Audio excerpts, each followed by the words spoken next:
उत्तर प्रदेश की 9 विधानसभा सीटों पर होने वाले उपचुनाव पर सोमवार को बड़ा अपडेट आया। चुनाव आयोग ने अपने नए आदेश में इन सीटों पर होने वाले चुनाव की तारीखों को बदल दिया है। नए आदेश के मुताबिक सभी 9 सीटों पर उपचुनाव 20 नवंबर को होंगे। बता दें कि इससे पहले चुनाव आयोग ने 13 नवंबर को मतदान की तारीख तय की थी, लेकिन अब नए आदेश के मुताबिक देश की कुल 14, जिसमें यूपी की 9, पंजाब की 4 और उत्तराखंड की 1 सीट शामिल है, उस पर 20 नवंबर को मतदान होंगे और नतीजे 2 दिन बाद यानी 23 नवंबर को ही घोषित कर दिए जाएंगे।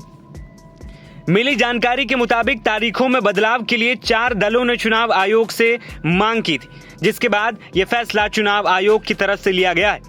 साथ ही कहा जा रहा है कि त्योहारों के मद्देनजर तारीखों में यह बदलाव किया गया।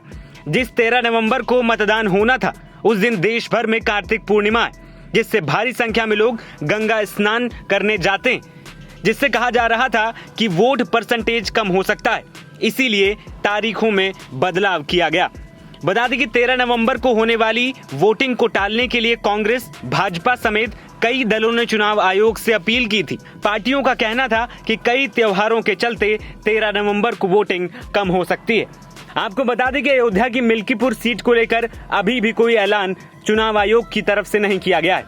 इससे पहले 15 अक्टूबर को चुनाव आयोग ने तारीखों का ऐलान करते हुए 13 नवंबर की तारीख तय की थी, जिसके मुताबिक उत्तर प्रदेश में फूलपुर, गाजियाबाद, मंझुआ, खैर, मीरापुर, सीसामऊ, कटेहरी, करहल और कुंदरकी विधानसभा सीटों पर उपचुनाव होना था। इसमें कानपुर की सीसामऊ सीट को छोड़कर अन्य सभी सीटें विधायकों के सांसद बन जाने की वजह से खाली हुई थी।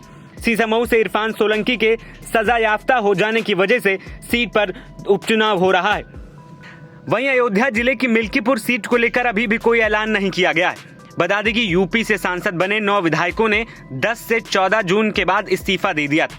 इस हिसाब से 14 दिसंबर के पहले ये सीटें भरी जानी चाहिए थी, लेकिन इरफान सोलंकी की सीसामऊ सीट 7 जून को ही खाली हो गई थी, इसीलिए ये 7 दिसंबर के पहले भरी जानी थी। इसीलिए नवंबर में ही चुनाव आयोग को चुनाव करवाने पड़े। वहीं 2027 में प्रस्तावित यूपी के विधानसभा चुनाव के लगभग 2.25 साल पहले होने वाले उपचुनाव को सियासी दल सत्ता के सेमीफाइनल के तौर पर देख रहे हैं। उपचुनाव वाली सीटें वेस्ट, सेंट्रल, अवध, पूर्वांचल सहित प्रदेश के लगभग हर क्षेत्र का प्रतिनिधित्व करती हैं। इसीलिए नतीजे संभावनाओं की लिटमस टेस्ट के तौर पर देखे जा रहे हैं। वहीं उत्तराखंड की केदारनाथ विधानसभा सीट पर भी उपचुनाव होना है, जहां बीजेपी की कड़ी परीक्षा होगी।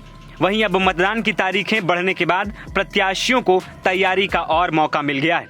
अब वो 5 दिन और अपनी सीटों पर प्रचार कर पाएंगे। NBT ऑनलाइन की रिपोर्ट।